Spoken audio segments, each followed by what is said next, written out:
ইরানে মার্কিন F-15E strike eagle যুদ্ধবিমান ভূপাতিতের ঘটনায় বিশ্বজুড়ে নতুন করে চাঞ্চল্য তৈরি হয়েছে। মার্কিন কর্মকর্তাদের দাবি, চীনের তৈরি কাঁধে বহনযোগ্য ক্ষেপণাস্ত্র বা ম্যানপ্যাড এর আঘাতে গত এপ্রিলে দক্ষিণ পশ্চিম ইরানের আকাশে বিধ্বস্ত হয় অত্যাধুনিক যুদ্ধবিমান। কয়েক দশকের মধ্যে শত্রুপক্ষের গুলিতে মার্কিন যুদ্ধবিমান পতনের এটি প্রথম বিরল ঘটনা।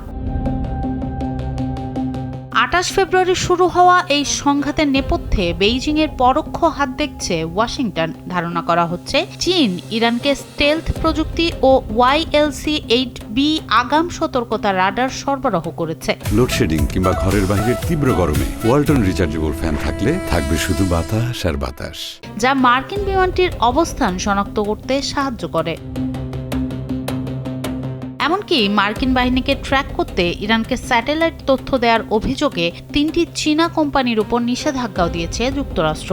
যদিও বেইজিং এসব অভিযোগ অস্বীকার করেছে এবং শি জিনপিং ট্রাম্পকে অস্ত্র না পাঠানোর প্রতিশ্রুতি দিয়েছে।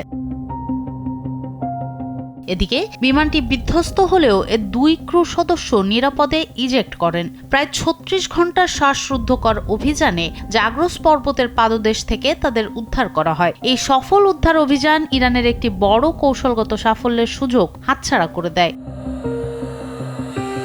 তবে বিশেষজ্ঞদের মতে, সরাসরি অস্ত্র না দিলেও চীন উন্নত প্রযুক্তি ও দ্বৈত ব্যবহারযোগ্য পণ্য দিয়ে ইরানকে নীরবে সহায়তা করে যাচ্ছে, যা পরিস্থিতিকে আরও জটিল করে তুলছে। সোনম সিদ্দিকী, কালবেলা।